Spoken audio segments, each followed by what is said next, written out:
warahmatullahi wabarakatuh. Kami dari kelompok 7 Akfar 5A dari Akademi Farmasi Putra Indonesia Malang ingin menjelaskan tentang statistika non-parametrik, yaitu uji Wilcoxon Sign Rank Test yang disusun oleh kelompok 7, yaitu Dita Veralinda Dwi Putri, kemudian ada Imalia Pramita, kemudian ada Indah Vironica dan Maria Susana Ongoboleng. Pengertian statistika non-parametrik menurut ahli, yaitu menurut Siregar 2010, statistik non-parametrik merupakan bagian statistik yang parameter populasinya atau datanya tidak mengikuti suatu distribusi tertentu atau memiliki distribusi yang bebas dari persyaratan dan variansinya tidak perlu homogen. Menurut Sugiono 2017, statistik non-parametrik digunakan ketika data yang akan dianalisis berbentuk nominal atau ordinal dan berdistribusi bebas yang sumber datanya diambil secara random. Kemudian, ciri-ciri uji non-parametrik ada 4. Yang pertama yaitu data tidak berdistribusi normal. Yang kedua, umumnya data berskala nominal dan ordinal. Yang ketiga, umumnya dilakukan pada penelitian sosial. Dan yang keempat, umumnya jumlah sampel kecil. Syarat uji non-parametrik, yang pertama yaitu data nominal. Yang kedua, data ordinal, dan yang ketiga, data interval dan rasio tidak normal. Kelebihan dan kekurangan non-parametrik, yaitu pertama, kelebihannya, uji-uji pada statistik non-parametrik dapat diterapkan jika kita menghadapi keterbatasan data yang tersedia. Misalnya, jika data telah diukur menggunakan skala pengukuran yang lemah, atau nominal atau ordinal. Yang kedua, perhitungan-perhitungannya dapat dilaksanakan dengan cepat dan mudah, sehingga hasil pengkajian segera dapat disampaikan. Yang ketiga, untuk memahami konsep-konsep dan metode-metodenya tidak memerlukan dasar matematika serta statistika yang mendalam. Kekurangannya yang pertama yaitu pengujian uji non-parametrik, meskipun lebih cepat dan sederhana, akan menyebabkan pemborosan informasi. Yang kedua, prinsip perhitungan dalam statistik non-parametrik memang relatif lebih sederhana. Namun demikian, proses atau tahapannya perhitungan seringkali membutuhkan banyak tenaga serta membosankan. Yang ketiga, jika sampel besar, maka tingkat efisiensi non-parametrik relatif lebih rendah dibandingkan dengan metode parametrik. Selanjutnya, saya akan menjelaskan tentang uji Wilcoxon. Pengertian uji Wilcoxon menurut Sugiarto 2015, yaitu uji Wilcoxon merupakan alternatif untuk uji T2 sampel atau berpasangan. Nilai-nilai data untuk kedua sampel digabungkan dan kemudian diberi peringkat atau ranking. Jika nilai relatif dan arah perbedaan kita pertimbangkan, maka kita dapat menggunakan uji peringkat pertanda Wilcoxon. Yang kedua, menurut Sunjono dan kawan-kawan, uji Wilcoxon digunakan untuk menganalisis hasil-hasil pengamatan yang berpasangan dari dua data, apakah berbeda atau tidak. Wilcoxon Sign Rank Test ini digunakan hanya untuk data bertipe interval atau rasio. Tujuan uji Wilcoxon menurut Santosa 2000 untuk menguji perbedaan bermakna dua sampel yang berhubungan. Data yang digunakan minimal ordinal, membandingkan median peringkat dari sampel pertama dengan median peringkat dari sampel kedua.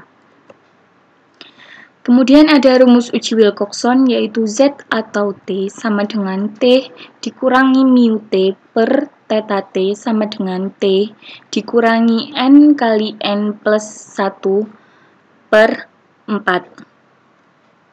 per akar N dikali N plus 1 dikali 2N plus 1 dibagi 24. Keterangannya yaitu Z atau T, nilai hitung statistik, T, jumlah peringkat atau ranking yang kecil, dan N, jumlah sampel atau subjek penelitian. Jika sampel lebih besar dari 30, menggunakan Z, dan jika sampel kurang dari 30 menggunakan T. Langkah-langkah uji Wilcoxon. Yang pertama, pasangkan data. Yang kedua, hitung harga mutlak selisih skor pasangan data, XI min YI. Yang ketiga, tentukan ranking tiap pasangan data.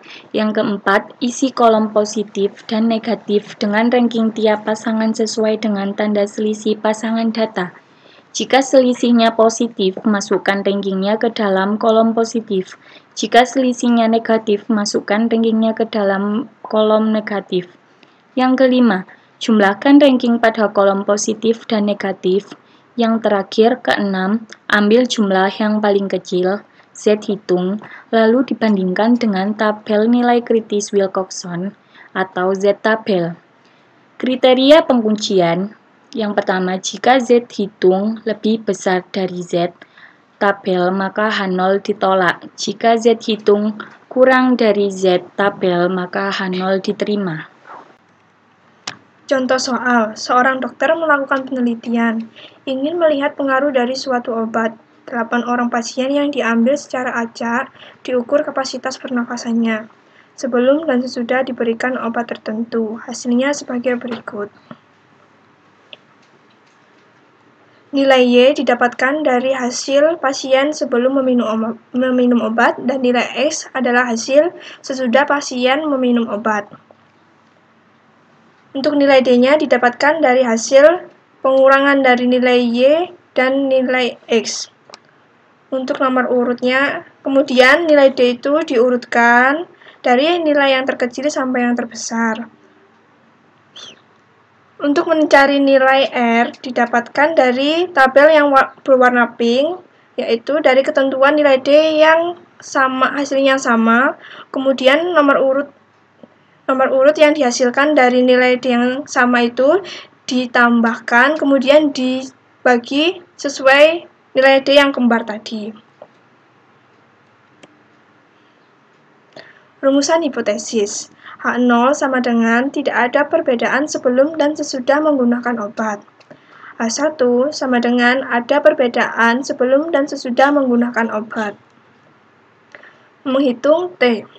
Langkah selanjutnya yaitu menjumlahkan nilai berdasarkan tanda. Untuk tanda positif sama dengan 2,5 ditambah 5,5 ditambah 1 sama dengan 9. Sedangkan untuk tanda yang negatif sama dengan 8 ditambah 2,5 ditambah 4 ditambah 7 dan ditambah 5,5 hasilnya 27. Jadi T hitung yang dihasilkan adalah 9. Untuk menentukan tabel Wilcoxon, kita mencari pada tabel two-tailed test. Nilai kritis yang didapatkan Wilcoxon dengan nilai N sama dengan 8 dan taraf signifikan 5%, yaitu didapat 3. Jadi nilai uji Wilcoxon 9 lebih besar dari 3, maka H0 diterima dan H1 ditolak. Untuk menentukan nilai Z sebagai berikut. Z atau T sama dengan T dikurangi mu T per theta T sama dengan T dikurangi N kali N plus 1 per 4 dibagi akar N dikali N plus 1 dikali 2N plus 1 per 24. Z sama dengan T dikurangi mu T per theta T sama dengan 9 dikurangi 8 kali 8 tambah 1 per 4 dibagi akar 8 dikali 8 tambah 1 dikali 2 kali 8 plus 1 dibagi 24. Z sama dengan min 9 dibagi akar 51, hasilnya min 1,2602.